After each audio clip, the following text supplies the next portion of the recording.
Good afternoon. I'm very pleased to welcome you all today to our webinar, Arming the Consumer, Increasing Value Through Technology and Transparency.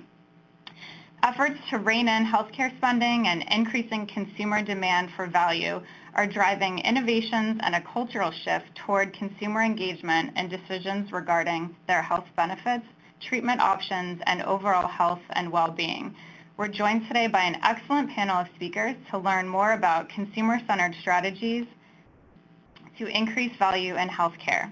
Before we begin, I'd like to thank NIHCM's President and CEO, Nancy Chalkley, as well as my colleagues, Katie McDonald, Carolyn Myers, and Amanda Parker, who provided assistance with this event today. You can find biographical information for our speakers, along with an agenda and copies of slides on our website.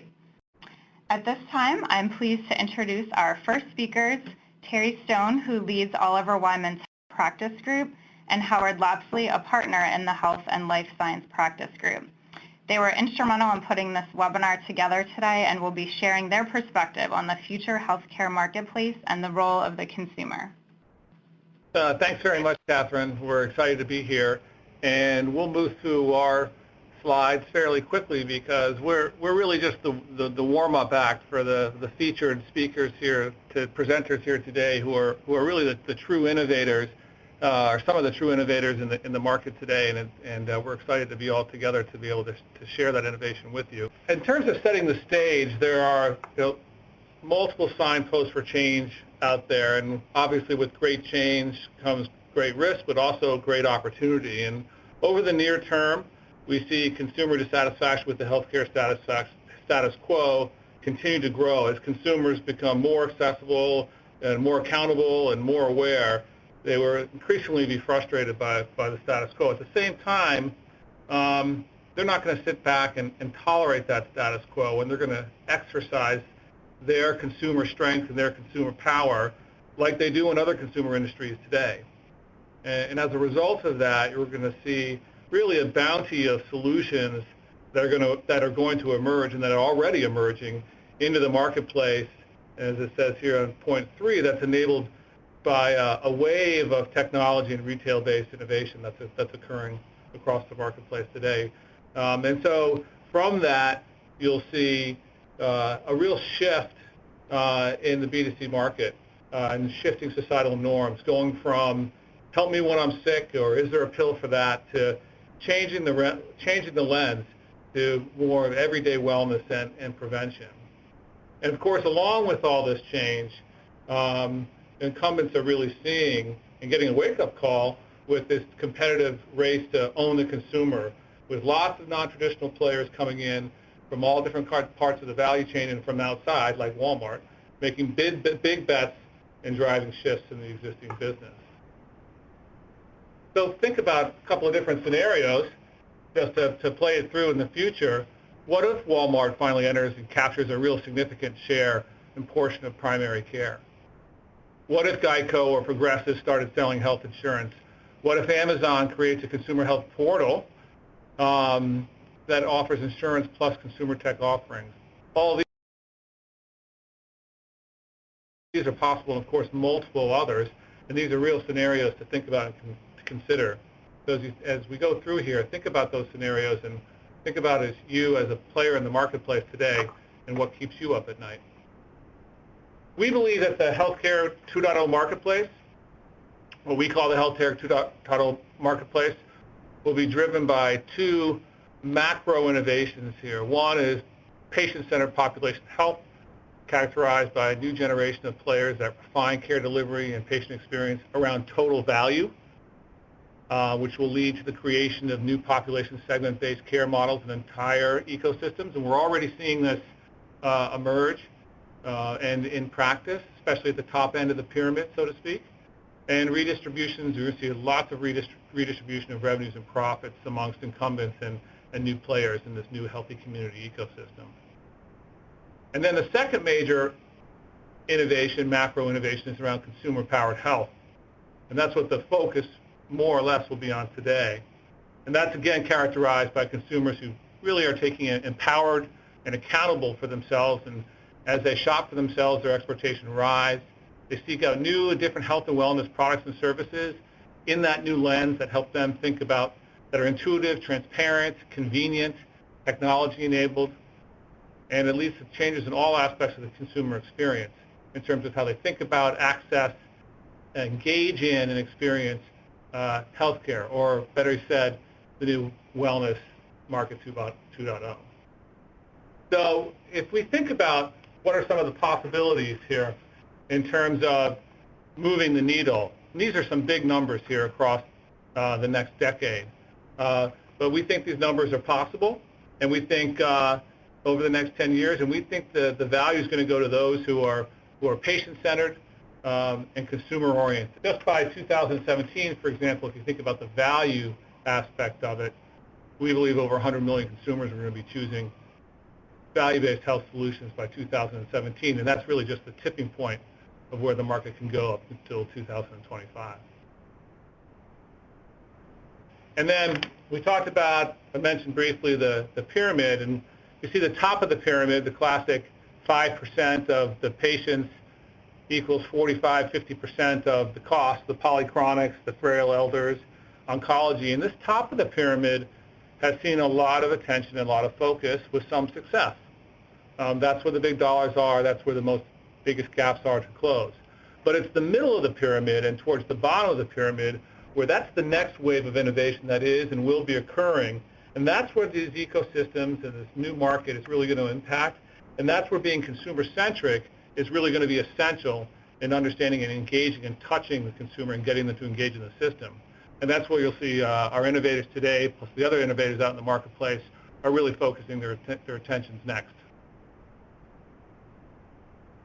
So to characterize where we are today versus where we're heading tomorrow, thinking from a healthcare 1.0 to healthcare 2.0, this is kind of the characteristics, if you will, from being a solo sport to being an ecosystem-based, from being B2B to being B2B2C or B2C directly, from being a sick care or reactive system to being preventative and thinking about total health and wellness, to being just clinical, to both clinical, behavior, and social, physical spaces to receive and access care, to virtual, anytime, anywhere, real time, to a one-size-fits-all, to personalized, being a transparent, and by utilizing the crowd and your peers to understand and access.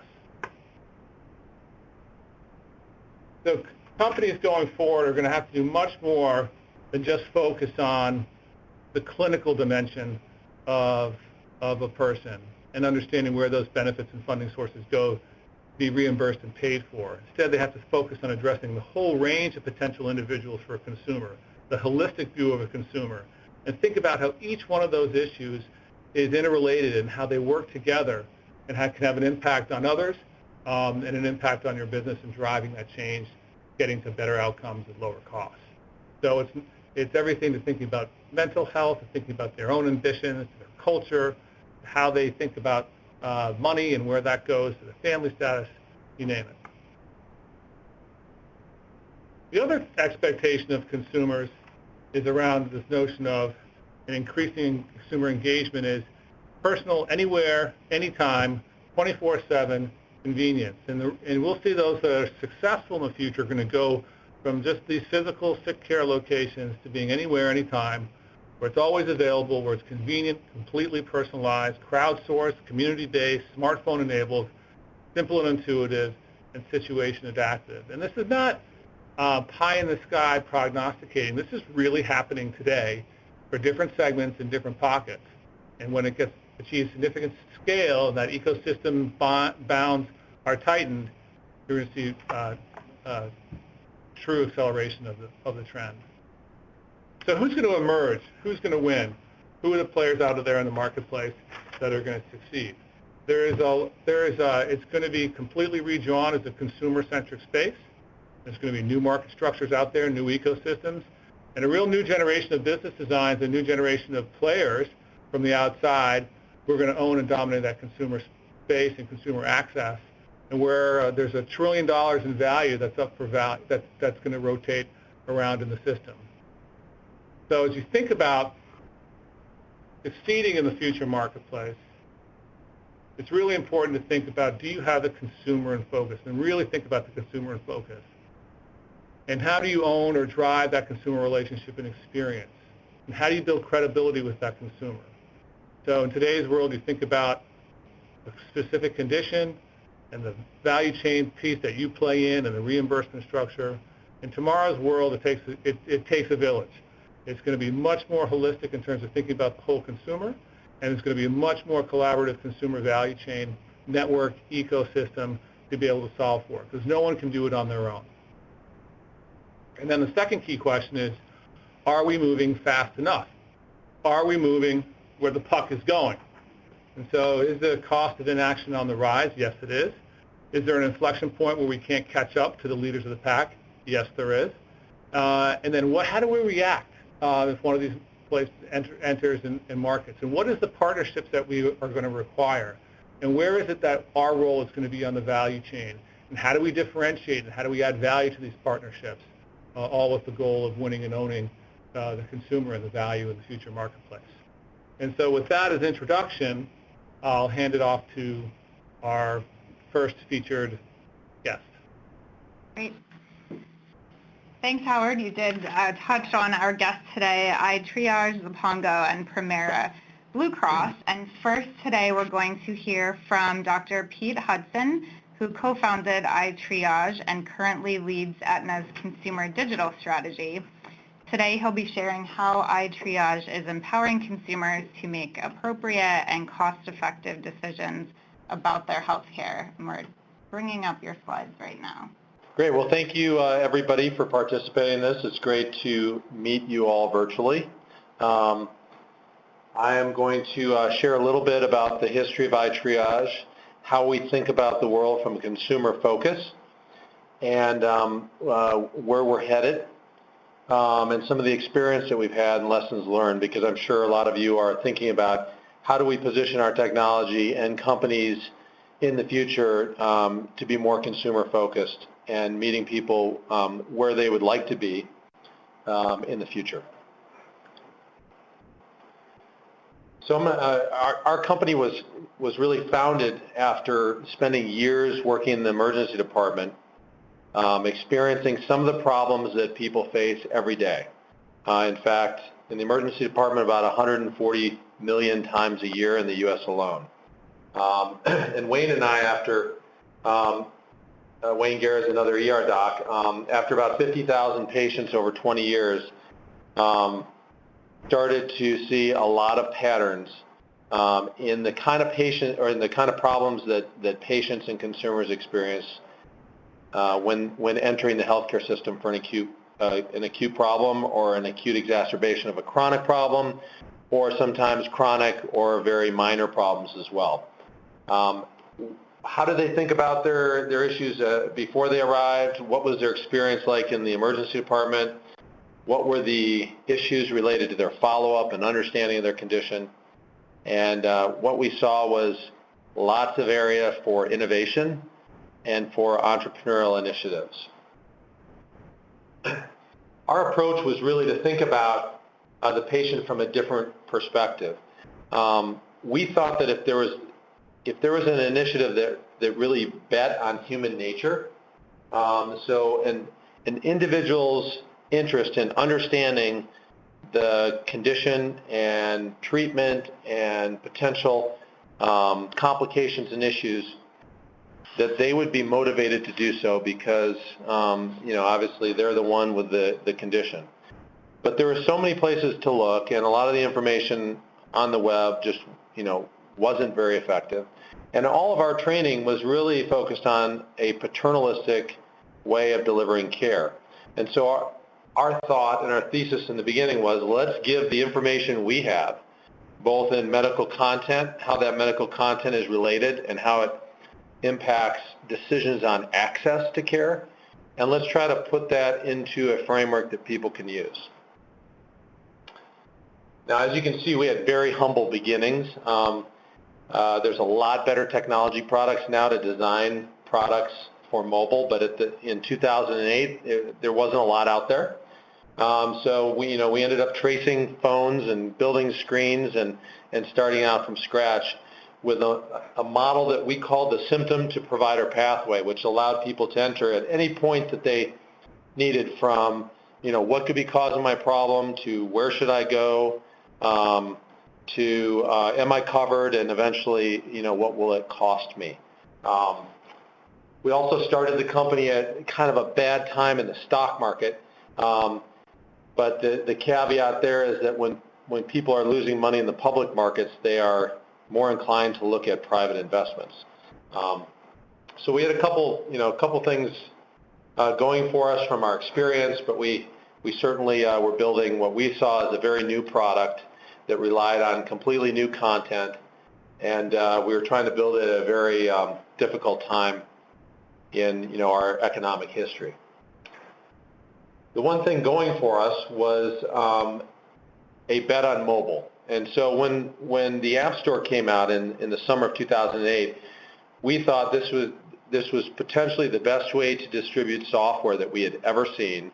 Wireless connectivity that downloads software right into your phone. You had never been able to do that before with smartphones. It was all an enterprise decision from the carrier or smartphone company on what kind of basic modules they wanted to offer. So this was really a free-for-all. And we thought if we could build great content and functionality and get the three Ps, payers, providers, and patients, to all start using the system to communicate and connect, that we would have a chance. And fortunately, we bet on a technology that now we have seen grow at blistering rates, faster than really any other kind of technology we've seen in the last couple decades. At the same time, I think we're seeing a trend in consumerism where some of the last bastions of non-transparent markets are being opened up by consumer demand, by economic realities and necessities, like the Accountable Care legislation, the impact or percentage of costs that we spend currently in healthcare, and a growing demand for consumer experience. And I think that's coming from new generations and percolating up to really every age category within our population. People want to know information before they seek care. They want access to online appointments. They are very likely to act when they use a mobile device to get information.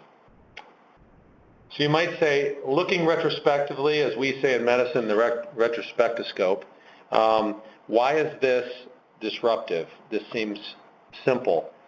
Take symptom checkers, connect them to some decision support and provider directories. There wasn't anything like that when we started, and I think we'll see more evolving. But I think, going back to the history of medicine, we really did not involve the patient enough in the process of everything from diagnostics to follow-up care. Again, it was a very paternalistic model. And I think what we're seeing is if you empower people with information that's simple to access and easy to use,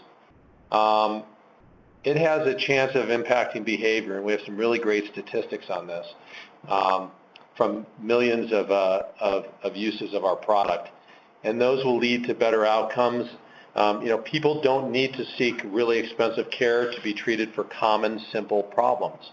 And so if you segment all the different problems people have and how you can use information to help them self-navigate, there's a lot of potential waste in the system that can be removed. In fact, if you look at some of the studies, like this was something done by AARP that showed that more activated or empowered patients had better outcomes, less medical errors, better confidence in the system, and that all matters in a retail environment where hospitals and doctors will be competing more and more so for patients. And so, our belief is that patient engagement will improve healthcare outcomes. Is this completely out of left field? Is this a completely new concept? Well, obviously not. When I traveled around the world in the early 90s, I called one of these people to book me tickets, and by the time I got to some countries, the airlines didn't exist anymore, and my tickets were not valid. Now everyone does everything by mobile phone or by web for travel booking for the most part. Same thing with many other industries like the financial industry, et cetera. So we thought if we could create a nice, simple user interface that allowed people to jump into the different workflows that they needed to solve, that we could help facilitate the same transition from a paternalistic to really a self-directed type of environment. That has led to a lot of clients around the country. So we work with providers all around the country. As this graphic depicts, about 20% of the acute hospital market is now participating in our platform and saying, we want to provide more information about our facility so that the patients in our area, when they're looking for care, can connect to the right doctor in our network. This really follows population for the most part. We've had now over 11 million downloads. This slide is a month or so old.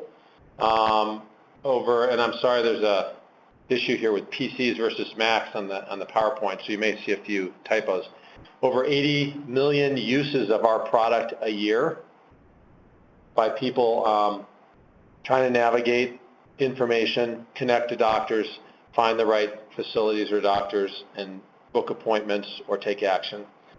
This has generated billions of page views that are all organized in problem-solving pathways, which gives us a lot of intelligence on how people think about, react to, and pursue care for either exacerbations of their chronic disease, which we generally track based on the conditions they save into their own profile, or how they approach acute care. Our vital signs, though, are the reviews that we get from people using our product, and we've had now nearly 100,000 reviews with a 4.5-star rating that we've been able to retain with that scale of use.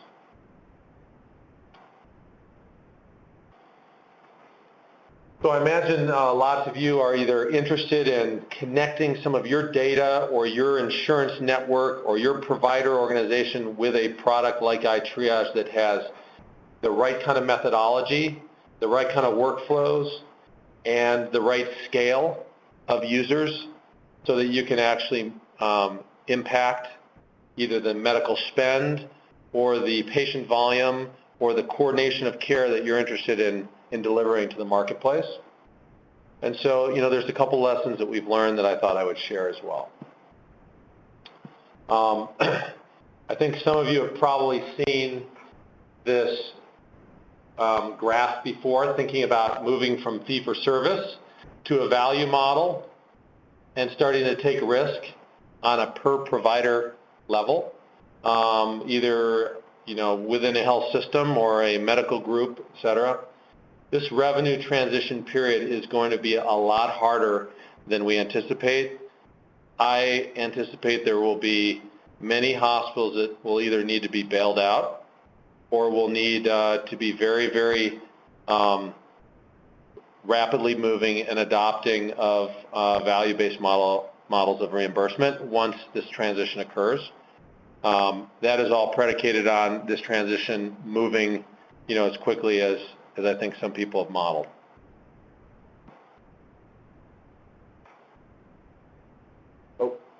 So does our system of giving people information, placing a bet on human nature that they will use information to make appropriate level decisions once their medical spend percentages go up, which I think we're seeing about 40% of the medical dollar now is spent by consumers.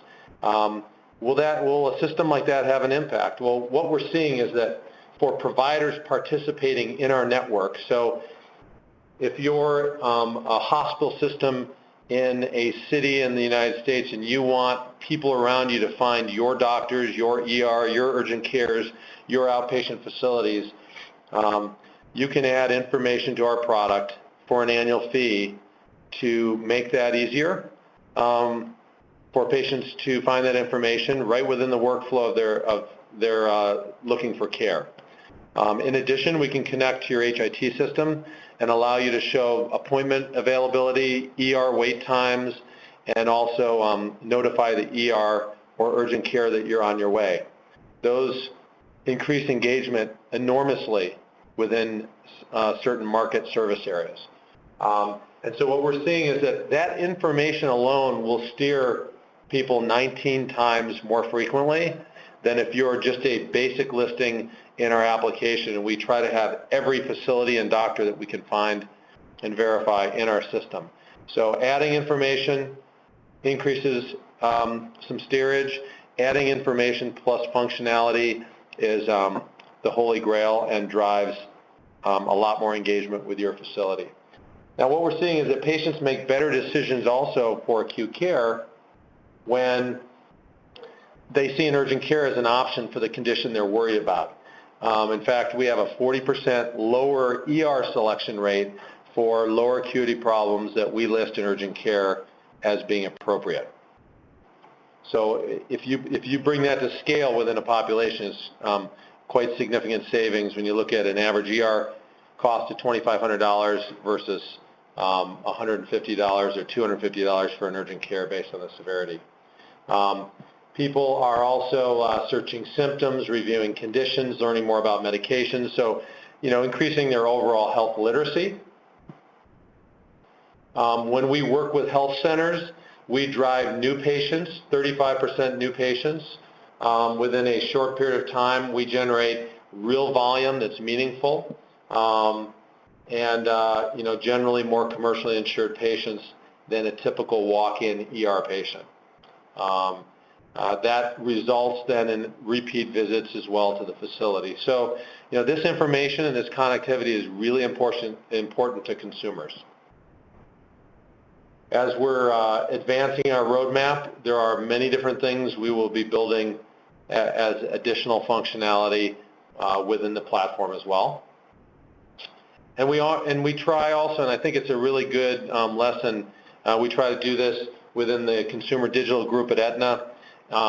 It's a heavy lift, and we've done this within our company for the last 5 years, is instead of studying and planning and doing waterfall-based technology development, we are very iterative and very agile and have multiple releases every year. In fact, we test our products on our patients instead of studying first and then releasing something that may no longer be relevant. So that's all I have today. I want to thank you all for your time and interest, and I will pass the presentation back to the next presenter. Great. Thanks so much, Dr. Hudson. iTriage is such a powerful example of how the industry is innovating to arm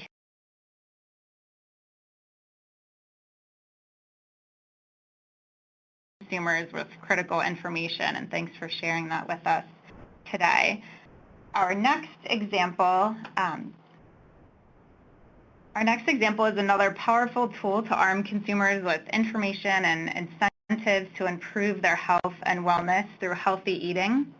And today we're joined by Dr. Jason Langier, CEO and founder of Zapongo, a personalized marketplace for healthy living, and he joins us today to share more about this innovative program.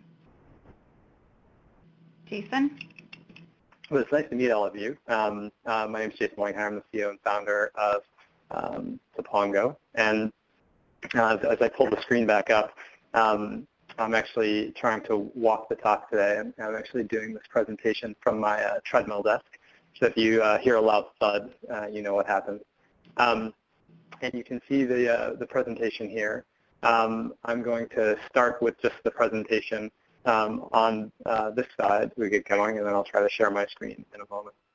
So we make it easy to eat well, and our mission with Zapongo is really to overcome this challenge that you all know, which is that poor diet, physical activity, and tobacco use are top killers in the U.S. And at the same breath, you can prevent 80% of heart disease, 80% of diabetes, as you know, globally. And what's even more compelling is that more recently, the New England Journal published a paper on the Mediterranean diet saying that you could reduce cardiovascular disease deaths by 30%.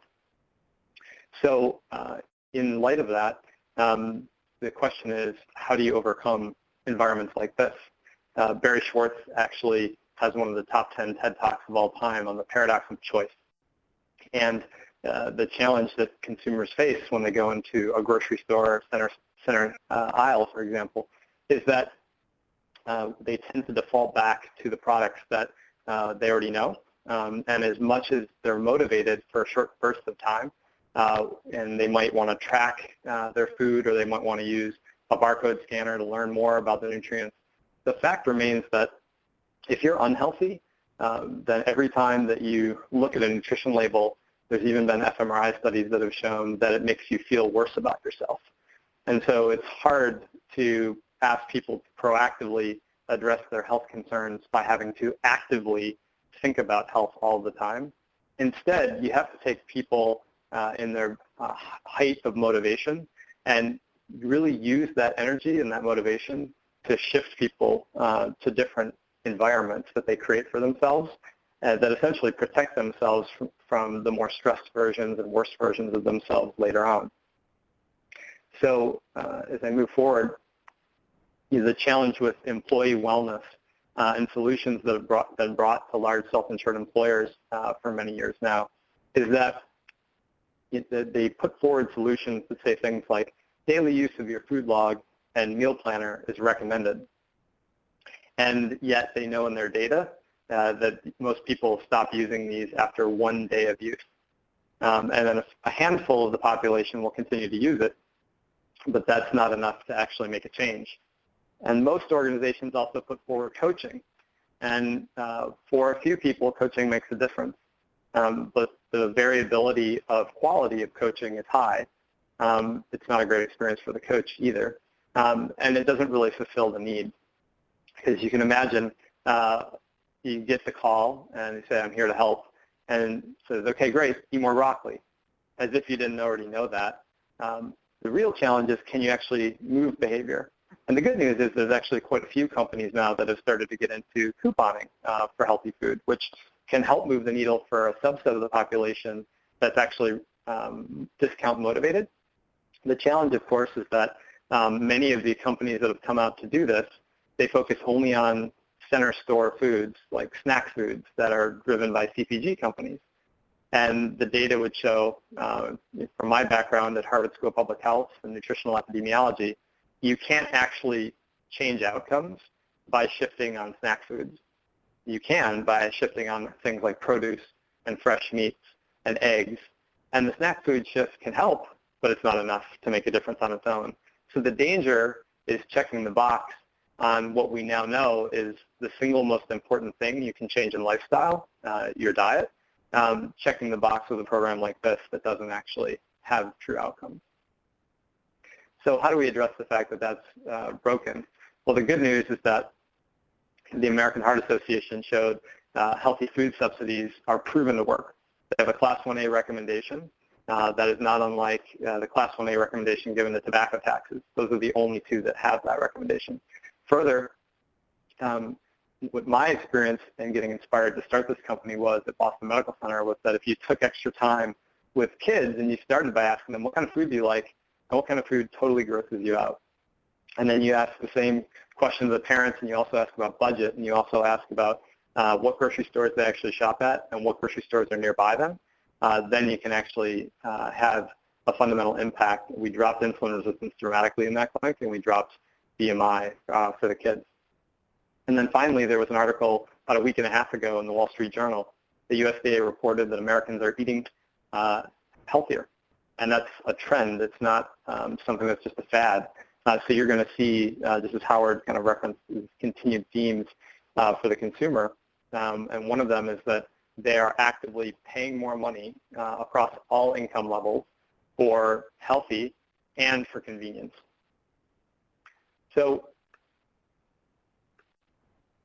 Signposts created MealRx as a simple, secure software as a service to help health plans and employers drive personalized engagement, productivity, in optimal health, incentive, and food costs. And we're really opening up essentially a new field of food benefits management. You can get the analogy to the pharmacy benefits management space. When that space began, Medco and others recognized, well, companies are having to pay for the drugs, and companies are also having to pay for the health outcomes on the other end. Wouldn't it be great if you could optimize the costs around the drugs with things like generics, and at the same breath, also optimize the health outcomes by driving adherence to the right drugs? Now, it sounds familiar in a sense, right? Because at the end of the day, the food benefit is one of the fastest growing benefit in HR across the country. Some companies that we work with spend 10x on food compared to what they spend on drugs. And at the same breath, driving adherence to a healthy diet, as I referenced the example before, the Mediterranean diet drops cardiovascular disease death by 30%, actually works better than many drugs. So for many employers that want to retain their talent for a long period of time, this makes a huge difference. And the savings on food costs, as well as ways in which we can optimize incentive spend, which is now skyrocketing on the wellness side, can actually deliver a year one ROI in addition to the longer term ROI that you get for changing health outcomes for real from diet. So the breakdown of the service is, number one, we give a dietary assessment, and there's a lot of marketing and a social challenge that drives very high enrollment at the beginning. 86% enrollment when we do this in combination with biometric screening. Then that ties to a meal plan and inspiring recipes that are personalized. That then ties to action. Like Howard talked about, people want convenience, and if you don't connect action back to the personalized recommendations, just like you have on Amazon, then you've lost the consumer. You've lost your moment to help them and therefore also influence their behavior. So we connect to mobile shopping, and our app is one of the top 20 new health apps in the iTunes store, fastest growing. That then connects to discounts and rewards, which is not for everyone. Some people don't even pay attention to discounts, but other people, lower income families, middle income families, they want the convenience value proposition of having all their circulars pulled together, and Zapongo has the largest access to grocery store discounts in the country. So then we provide analytics and insights based off of that encounter. So you can start to see in the flow that when you get biomarker screening results, and then we can also pull down your dietary assessment so we know for different segments of the population what kind of food they eat. We can then give very targeted recommendations to the individual. In this person's case, Thomas, his LDL level is very high, his BMI is elevated, and we can target fiber because we see that fiber is actually the biggest deficit in his diet. So since he's struggling with obesity and LDL, and he has low fiber, that's the place to target rather than, for example, saturated fat. So then, well, how do you tie that to action?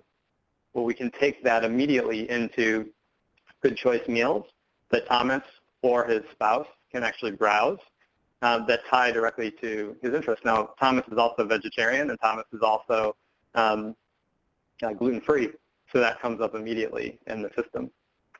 But take it a step further, you want to relate that back to a shopping list. So the shopping list that pops up just like your Google Hangout or Talk window in your Gmail, that actually shows you the list by meal since you're in the meal browse mode.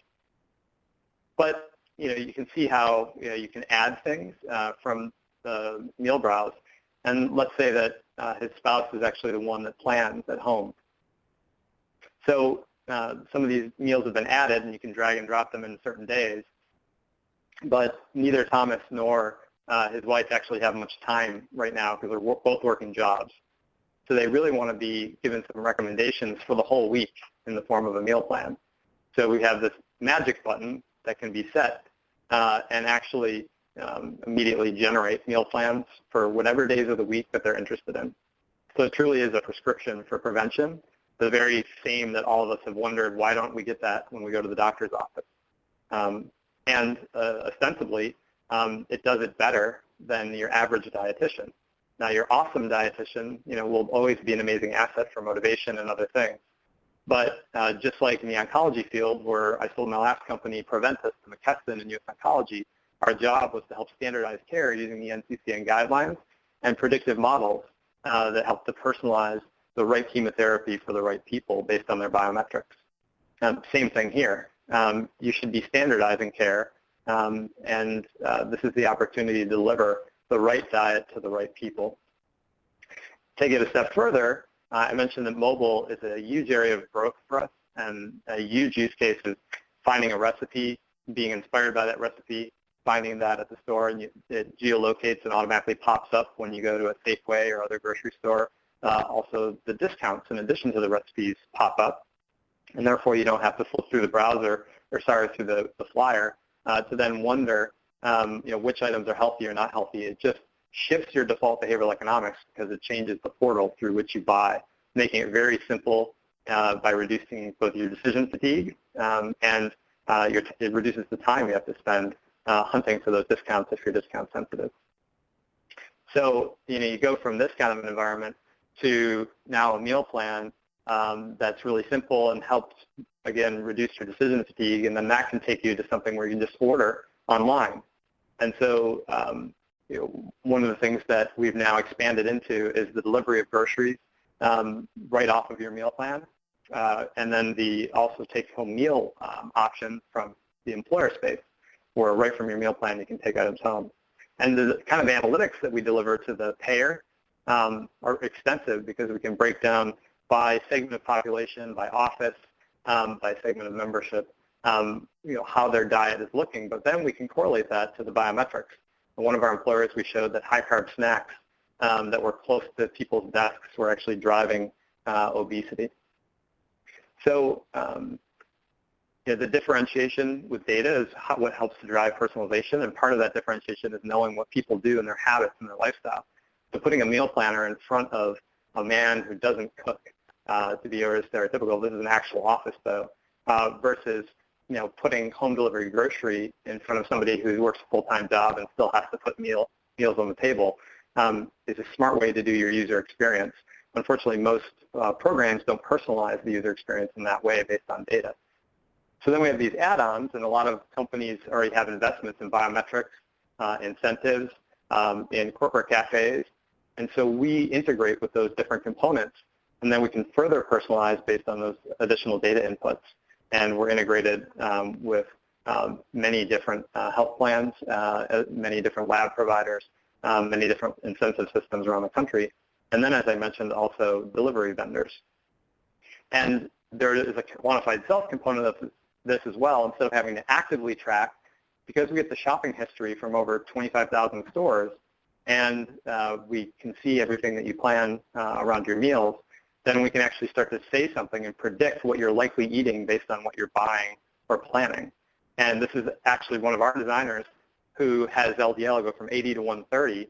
And what was really compelling is that we saw in his diet, even as healthy as he is, that his fat, sodium, cholesterol were through the roof from his receipts and his loyalty cards. And it was because he had introduced bacon in replacement of cheese and coconut oil in replacement of olive oil because he went on this low-carb paleo diet, and now he's been able to get his LDL back down.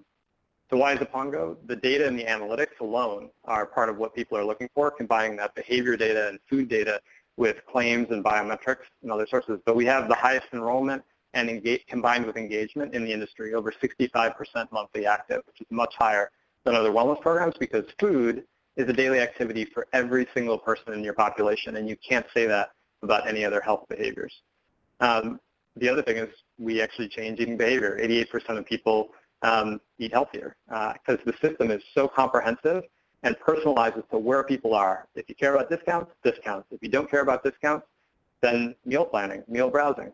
You have to be comprehensive to move the needle in this area. Disease prevention, we have a study with Premera Health and Drexel where we drop cholesterol, fasting glucose, blood pressure, BMI. You can read about what or hear about what Google was saying in a presentation that we had with the Partnership for Healthy America at that link there. And then ROI actually comes in interesting places. It's not just the long-term ROI related to obesity, metabolic syndrome. It's also emotional health is impacted and the spend on that. And you can optimize incentives and food costs in year one. I mean, Safeway spends $1,500 per person per year on health incentives, they realized that if they could repurpose a portion of that to actual behavior changes like healthy eating, they would get more gain because there's only so much you can keep enrollment going up with incentives. For health plans, it's about staying engaged with healthy member base even when they're not using the healthcare system. So a lot of people don't start working with their payer until later in life, but this is a chance with food to engage people earlier in the relationship. It's engaging the engaged and keeping them healthy early. It's supporting your ASO business and remain competitive with new employer expectations about technology. And it's really also empowering providers with prescriptions for prevention that tie to convenient action, just like the experience that I had at Boston Medical Center. And really what inspired me to start this company was that I wanted to be able to take this back to primary care pediatricians and give them a tool that they could give to families to actually make a difference before kids were already obese. So wrapping up, we work with employers in the technology, energy, financial services, retail, schools, and media verticals right now. We've done some really exciting things with Aetna CarePath that you may have read about, and you're going to hear more about throughout the year. And as well, we have launched with C-Change and done a program and study with Premera Health, and we have some exciting new health plan relationships to announce in the coming months. The team is a great team, but we really pull from different worlds, the consumer worlds of Zynga and Kias and Stanford, mashing that up with people who've been at Catalina marketing and know the grocery space and the food industry, and then mashing that up with the pharmacy benefits management space, people like Mark Weissmiller, who helped grow Medco to what it became. And great investors who really see the future of food benefits management and tying food and healthy behaviors to get health outcomes. You can kind of think of Zapongo as the Yammer to MyFitnessPal being the Facebook, with Zapongo now being the enterprise leader with the most comprehensive food benefits management platform that exists and the highest revenue in the space for that sector right now.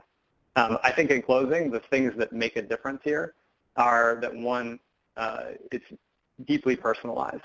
You heard Howard talk about that, but it's not just about personalization to one element. It's 4 actual domains you have to personalize to make an impact. One is health. You got to pull in biometrics, and you can't do it at the high level. We do things like say, okay, if you're high sodium intake and you're African American versus Caucasian, and you're also obese, our system automatically sorts out, well, what's driving the hypertension? Is it the sodium intake or is it the obesity? And in many cases, you'll have an African American who has higher sodium intake and stable weight, or you might have a Caucasian who has a weight gain that's recent, and our system will automatically say, well, let's focus on sodium for you, where sodium's been the issue, and let's focus on weight gain for you, even though the same outcome is hypertension that you're trying to address. The next is habits. I talked about that earlier. If you don't meal plan, don't give them the meal planner, but if you care about discounts, put the discounts in front of them first so they adopt and engage. Food preferences and pulling the shopping history together with the dietary assessment and data from your other trackers through systems like Aetna CarePath allows us to immediately personalize the experience so you're not annoyed with the recommendations that we give. And finally, channel. With Premera Health, we use primarily text messaging in a Medicaid population.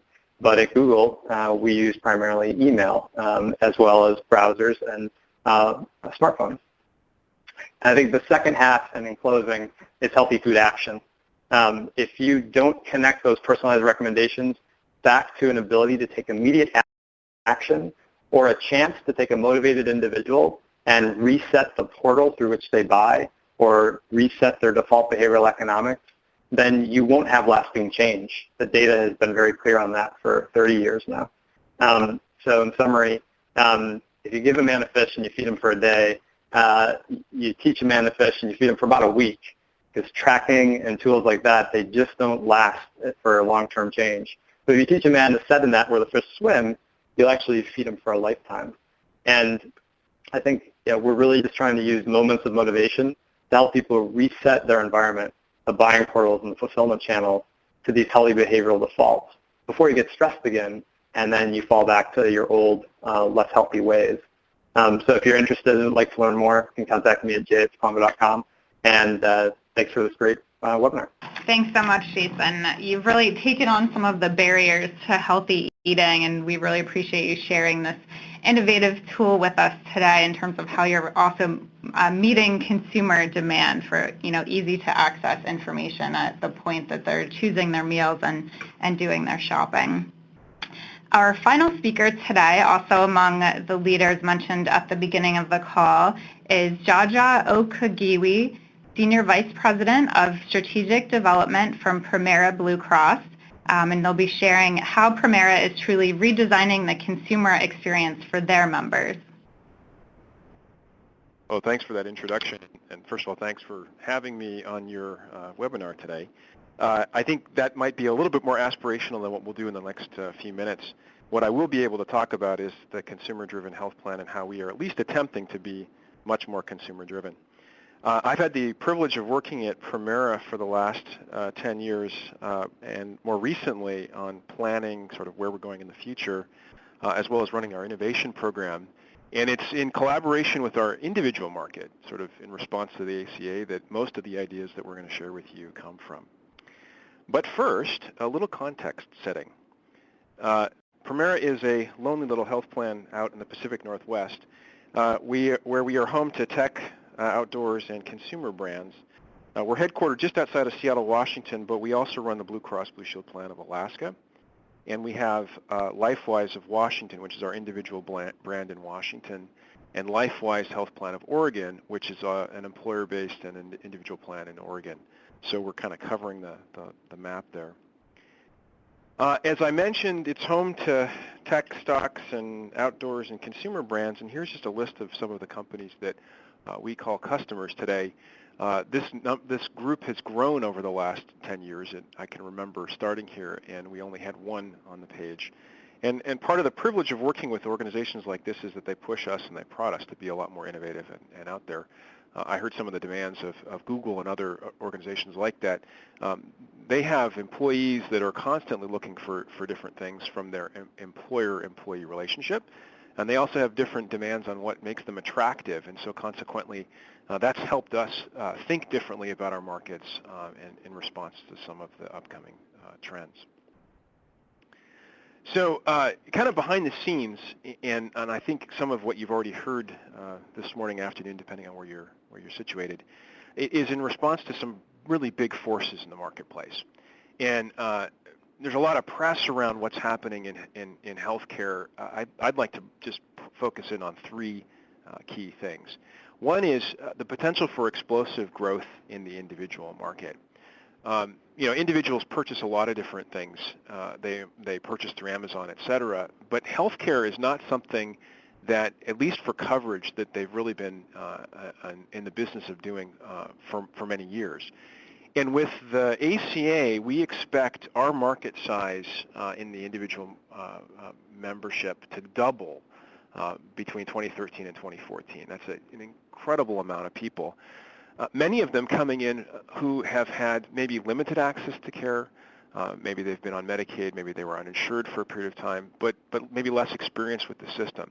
And suddenly faced with an ability to get subsidies to purchase healthcare benefits, and then having to make decisions, that's really going to drive a need for a better understanding of what to do. Some of the tools we were just talking about, I think, could be really helpful for these environments, and I think are being tested out on Medicaid populations as we speak. And so employers, in response, are also beginning to drive the same way. Healthcare benefits are incredibly costly, and they don't want to see them go up. They'd like to spend their time doing what they do for a living, not worrying about who's going to get covered, et cetera. And so the net effect is that employers have been driving a heck of a lot more experimentation, both with respect to how they design plans for their own employees, but then also what they want their employees to do. And so in some ways, offering them opportunities to purchase coverage directly through something like a private exchange allows their employees to have more skin in the game and have more ability to guide their decisions directly, as opposed to having an employer standing in between them. And then the last thing, sort of big trend we see, is really health plans rising to the opportunity. Many of them are out there actively seeking new ways of talking to consumers, talking to people in the marketplace, talking to employers, and offering tools and techniques to take advantage of what they see as really a life or death, adapt or die kind of situation. And so some of the recent press where you've seen big shifts and things happening where Walgreens moving its membership, its employee base onto a different plan, which created quite a bit of backlash, or IBM doing what they did recently with retirees. Both situations where people, you can see, really are experimenting with different designs and different effects. So the secret to becoming consumer-driven as a health plan isn't really much of a secret. I think the first two examples you heard are pretty good examples of what you can do when you're designing a product and putting it out in the marketplace when you have consumer needs in mind. For health plans, we're a little bit later to the game. And so for Premera, the last 2 years, we've really been trying to understand what are the elements that we need to bring to bear to make ourselves more successful. And luckily, we have great examples like Target and Starbucks and others, Procter & Gamble among them, that have paved the way through decades of research and design and development. So we've boiled it down to 4 basic things. One is that you need to understand the consumer's needs. Not understand the consumer, because that's interesting, but understand what they're really about. And what they're looking for, and where there are needs that might be unmet. And once you've understood those needs, then you've got to choose the one that you think you either are uniquely situated or you think you're well situated to be able to fulfill. And then from there, you design a solution, and then hopefully, ultimately, distribute it to the marketplace. Now, that sounds really simple. It's really a newer idea in health plans. We've spent most of our time looking at the cost of care and how we help people, if you will, manage their health and manage the cost better. But it's all about we'd like you to do, as opposed to we understand you and what you're looking for, and we need to help you do what you want to do. And so that's kind of the big shift happening. So like many others out there in the marketplace, we have invested heavily in segmentation. And I've heard from a number of my colleagues that they've done that too, but they've been asking me, so what did you get when you did that? What was the benefit of it, and where did you take it? Because we've got segmentation, and that's helped us with our communication, but we really didn't go much further with it. And so let me try to describe what we've been doing with our segmentation. First off, we purchased national segmentation data. So this is something that anybody could purchase from the Futures Company, and that gave us a sense of 6 segments based on national purchasing patterns and behavior that we could use and then we actually typed everybody that lives in our markets, and in particular our membership, around these 6 segments to figure out which one they belong to. But that was a little bit generic, and so we extended this 6-segment model to 22 subsegments that are unique to our markets and our population. And we did that because we figured the Pacific Northwest was going to be a little bit different, but also we wanted to be able to really understand what was going on with them and be able to then get behind what some of those needs would be so we can look for places that we could add greater value.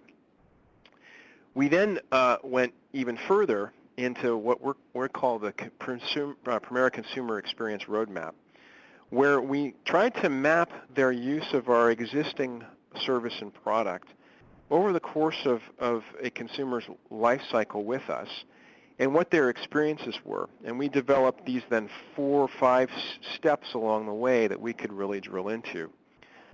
Over the course of a series of focus groups, as well as kind of intense interviews, we've gone from the basic experience map to really what the consumers want and need, what their current experience is, what they would desired experience would be, and even boiled it down to quotes, things like "don't judge me, meet me where I'm at," to help us guide our own thinking around, well, what do we need to do? We've tied each stage of the journey map to various departments and functions within Premera and have begun to change the way that those departments operate. When we make modifications to process or procedure, we start with the journey map and we say, well, what is it that the consumer wants from us at this stage? and we start to figure out, okay, so how can we design that process or procedure to better meet what they're looking for? And so how this manifests itself in the marketplace, in some ways, is sort of the growth of simple tools. So from the other direction, from Zipango or iTriage, the health plan is saying, gosh, we need things like this because this is where consumers are hoping to connect with us, and this is the kind of information they need. So back to my context setting message, though, since we are in the Pacific Northwest, we're fortunate to have a number of technology companies out here and some freelance technologists, and so we're able to draw on their expertise to build some of our own applications. If you go out there today, you can see Juice featured. It was something we co-developed with a company called MindBloom, which is a way for people to track really their well-being, since we were hearing that a lot of consumers were looking for additional ways to interact, but not in a judgmental. And so Juice was an application that we co-developed and launched as a result of looking at the consumer experience, looking at their needs, and trying to figure out a way to fulfill it. Turning to how consumers engage with the health system, this is a sort of strange footing for a health plan. We're really often behind the scenes. We're what consumers think about before and after they go to see the doctor, right? Do I have my insurance card with me? That's much thought that goes into it. Is my provider covered? And then they have an interaction, and then afterwards they deal with the bill, or they deal with whatever the next step would be, and that's usually where they interact with us. And the challenge is that then their experience with us, and we got this a lot from the consumer experience roadmap, is in denials or negative interactions. And it's sort of almost like running through that speed trap and getting caught by the police before you even realized that there was a speed trap there. And so we wanted to try to turn that dynamic a bit and think about how would you design the ideal system in which you put the patient in the center and you worked with them more holistically on what they needed. And so we have begun piloting programs that have members of Premera really working alongside associates of the health plan to design programs that meet their needs. We've gone out into the marketplace and interviewed people in their homes, looked at the kinds of medications that they're taking, looked at the kinds of interactions that they're having, and tried to see if we couldn't be more active in approach than just calling them up and asking them if they need help, or showing up after a procedure is performed kind of when they don't really need the information, or trying to troubleshoot their customer service issue. So it's moving from the, gosh, we're sort of part of this fragmented system and we just show up periodically once you're done, or maybe you think about us beforehand, to how do we take the journey with you? How do we really put the health back in health plan? And it's led us to more recently look at, are there alternate care models that we should look at supporting in our marketplace? Looking for different ways that consumers could actually engage in the marketplace, and are examining some potential experiments for 2014. A more practical way that this has worked in our favor, I think some of you may have seen there's sort of recent information about the exchanges, et cetera.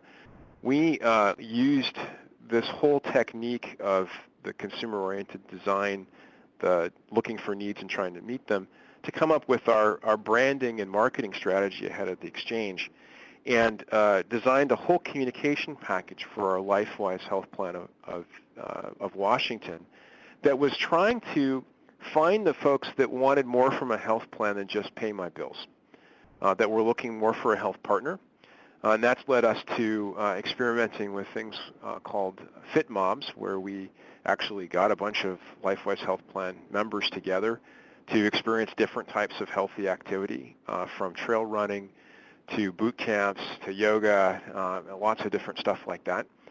We've experimented with an ambassador group of people who are, I would say, active, healthy, not extreme, who show up at various functions and places to try to enroll people in other healthy activities, without really any motivation for rub-off on anything other than the brand, but just a part of trying to be a different health plan and meet people where they are, so that we can engage with them differently.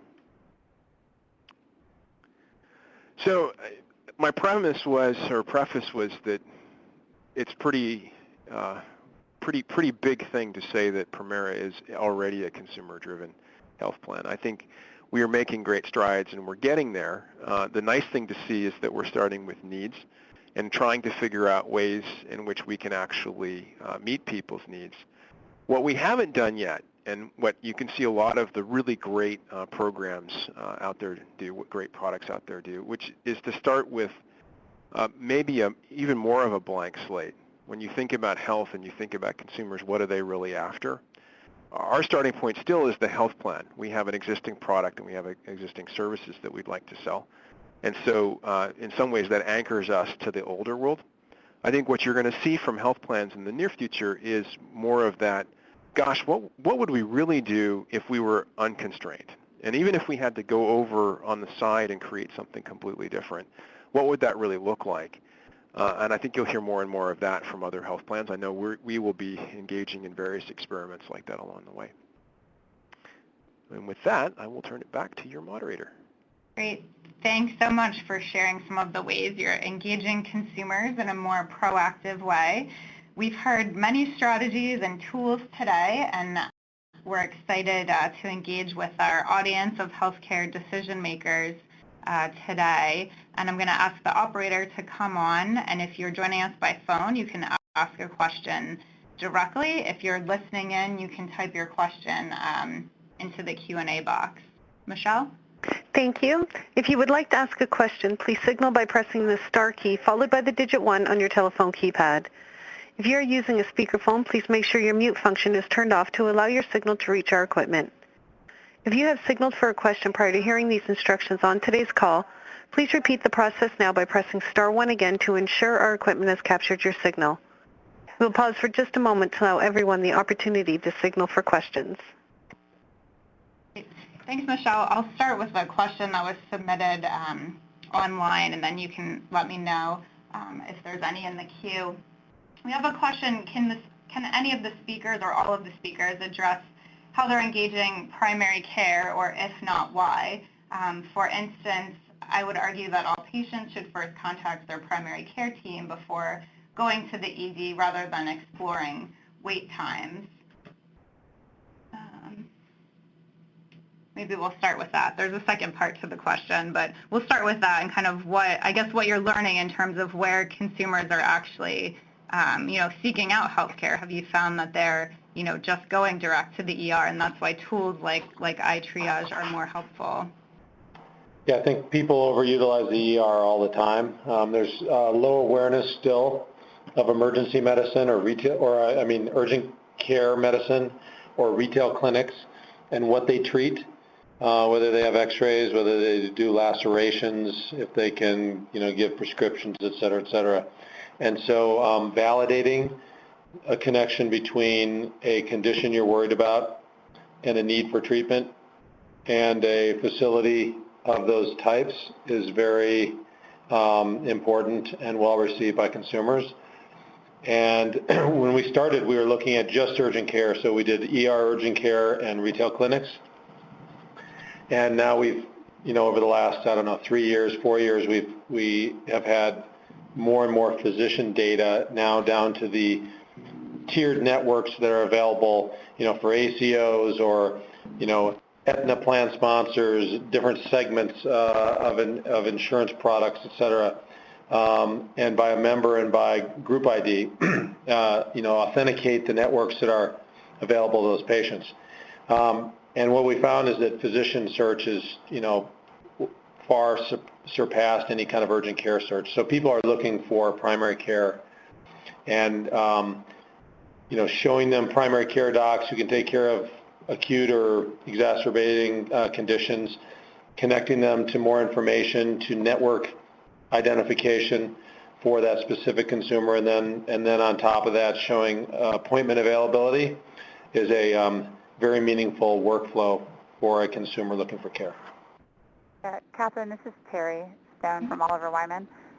I think Pete makes a very good point, which is I know when we're working with our clients, we strongly discourage things that fragment care, but with the new types of technology and tools that are available to consumers and that they're comfortable using, you can actually ensure that consumers may or may not actually have to talk to or go to the primary care doctor if you use the technology and tools correctly to help guide them to the right setting for them, and you close the loop back to the primary care doctor.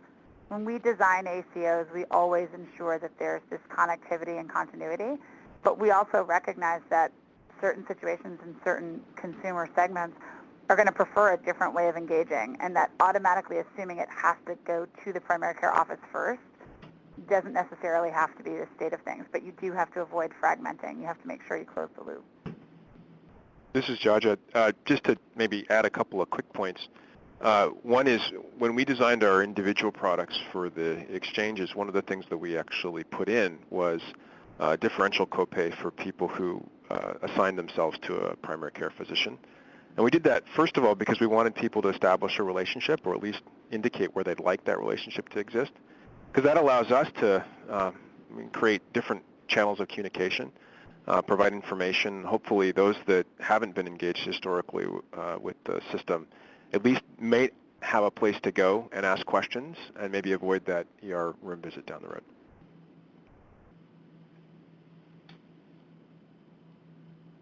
Yeah, and I saw another question about number of Americans using smartphones. It's 56% of adult Americans have smartphones and 92% have cell phones, and that number is increasing. Great, thank you. Michelle, do we have any questions on the phone? There are no questions at this time. Okay, we have a few more online. A question for Jason. I think you did mention working with schools. The question is, have you considered partnering with high schools, colleges, universities, creating healthy food plans for students, since we know, kids spend a lot of their time in school and that's where they're getting their food options outside of the home? Yep, we are kicking off with schools here on the West Coast. Actually started a nonprofit in the past. We've worked with some of you actually on Fitness Forward.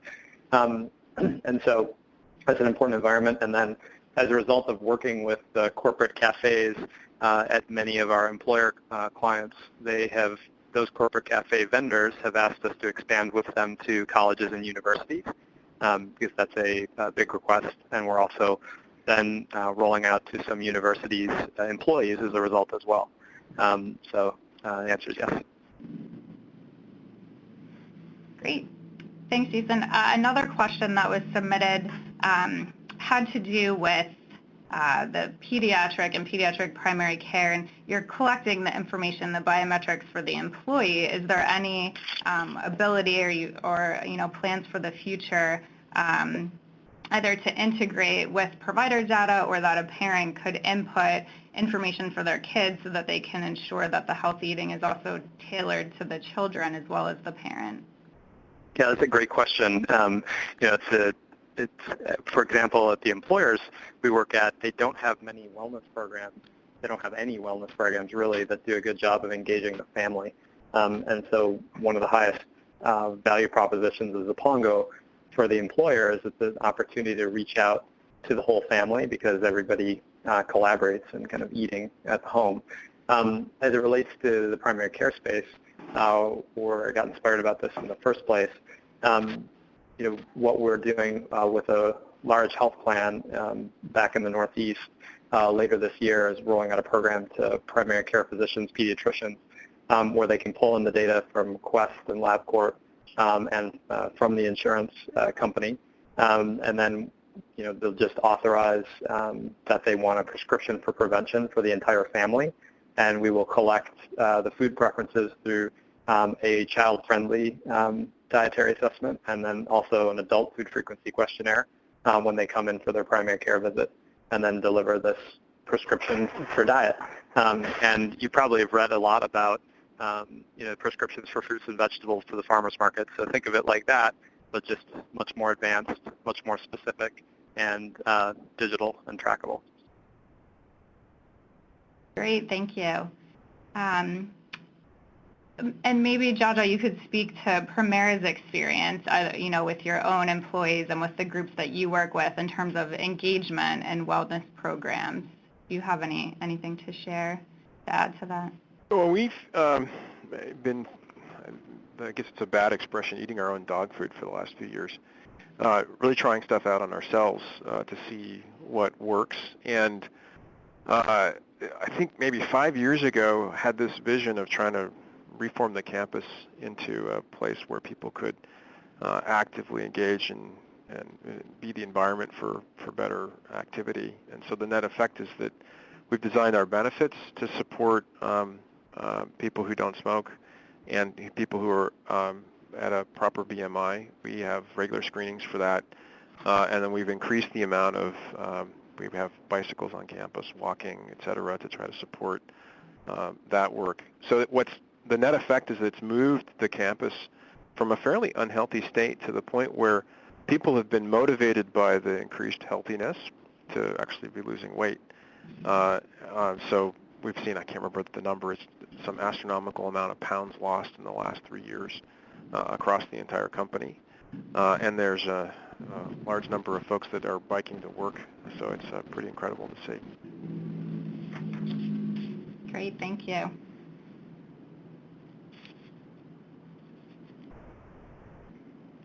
Another question, and Dr. Hudson touched on this a little bit with some of the cost information that's available through iTriage. This question is really about what are we seeing in terms of the effectiveness of transparency in terms of exposing consumers to costs if they choose more expensive options, as well as how do we make these messages simple enough that consumers can understand their exposure. And we've seen some examples. Premera might be able to speak to this as well in terms of providing cost information. And where do you all see this going forward? Yeah, I think the best way to approach transparency is to adjudicate a claim. In order to do that, you need to obviously connect into the health plan, authenticate the member, know what claims are actually going to be processed to deliver the care requested. And there's a ton of complexities there. If you're going to scale that across America, you're really solving for a 680 trillion variable data cube. So there's a ton of different plans, different codes, different providers that impact that data model. So taking it on, piece by piece or employer by employer is one way that people have done it and sort of reverse engineer the pricing. The other way to do it is adjudicate claims. I think that's the best way to do it.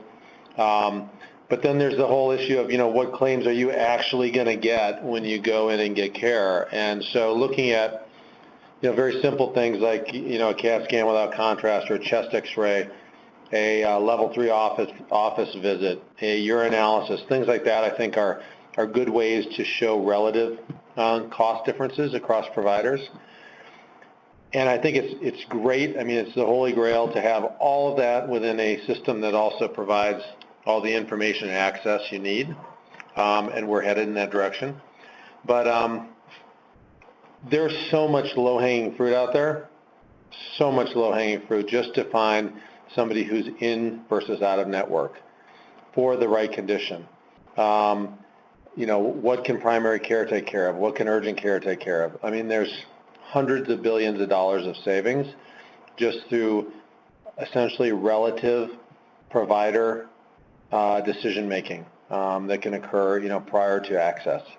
So I think it's great that people are taking on a much more complex data model, but again, we can make strides even faster than that. And as for different languages, literacy levels, et cetera, I think you have to start somewhere.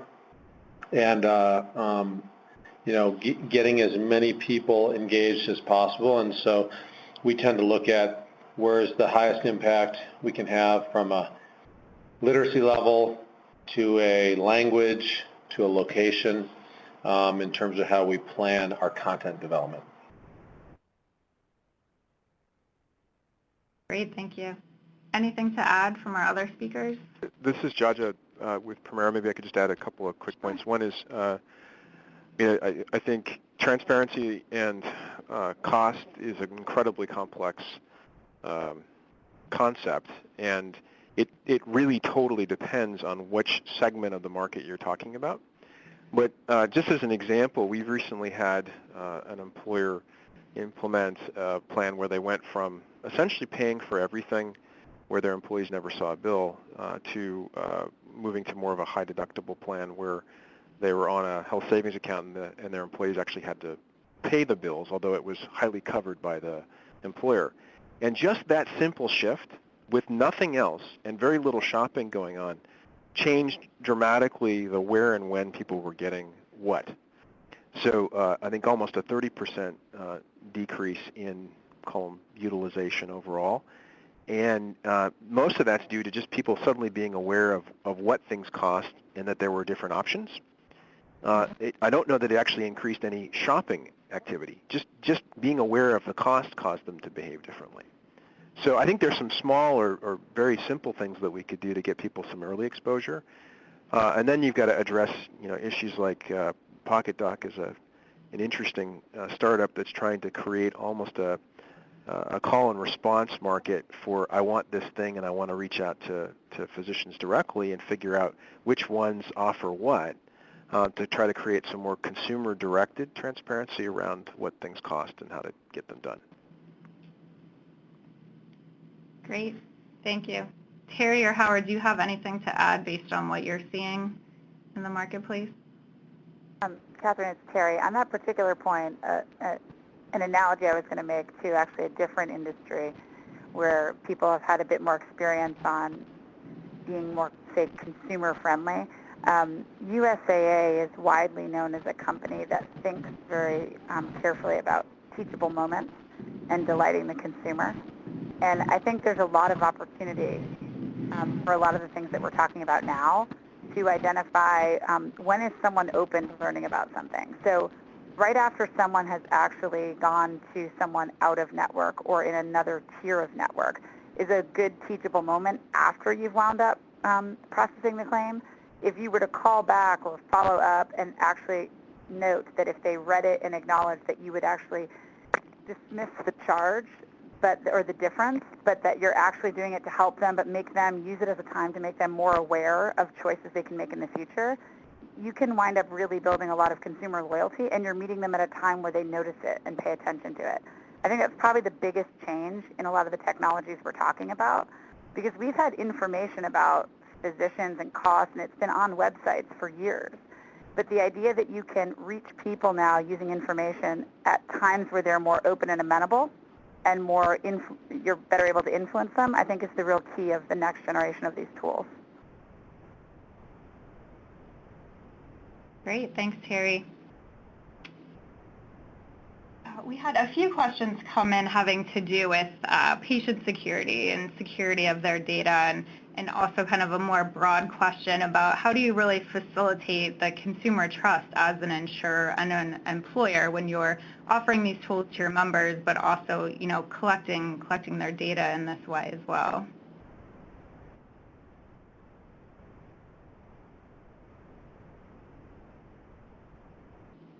I mean, I would say from not the insurance company perspective, but from the startup perspective, the good news is that the field has evolved such that the rules are a lot clearer than they used to be. So you have to have a BAA, a business associates agreement, when you work with different employers, payers, health plans. Anyone who provides you data, you have to be HIPAA secure. You have to get a SOC 2 audit.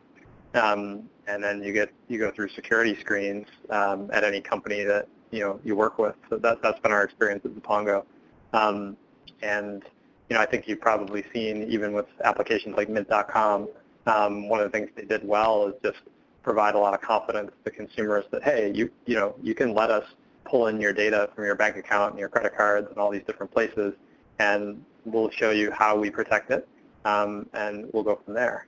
At the same breath, there's all the things that are happening with, you've probably read about what happened with Target and the credit cards and systems getting hacked into there. And so I think that consumers are aware of those risks, and when they happen, it's a question of how companies mitigate those problems. Those things have not come up very often in the healthcare space, but they have happened with hospitals like UCSF, et cetera. So it's just a matter of kind of being transparent with consumers and end users about how you're going about protecting their data. And then if anything ever happens, just being diligent and having appropriate plans in place for how to address anything that comes up. And I think one thing I would say about the startups is that most startups, a lot of digital health companies are not very well prepared. So it's really important to kind of have an action plan when you're kind of working with new companies to kind of audit them and make sure that they have what you need. Great, thank you. This is Jaja, maybe just adding quickly. I think the challenge for most health plans is how to put the word helpful with health plan together in a sentence. And when you start talking about all this data, I think the initial reaction from a lot of people is, well, I don't want my health plan to have that. And the reality is so many people, so many consumer companies have quite a lot of data on their consumers. They just don't publicize the fact. What they do is they come out with really valuable services that people get really excited about. And so we don't think too much about how much Amazon is really tracking our purchases. Yet it's really cool that when they recommend something we hadn't thought about before. And so how do we earn the right to be helpful and just kind of move off of the we're in the background kind of processing claims and helping you say yes or no to things that are happening, and more to the how do we really help you with your life and offer things that you really want to see. And so that's really I think the hard part of the transition is moving from where we've been to something different and doing that while earning the permission or the right to be able to get in the dialogue with consumers around it.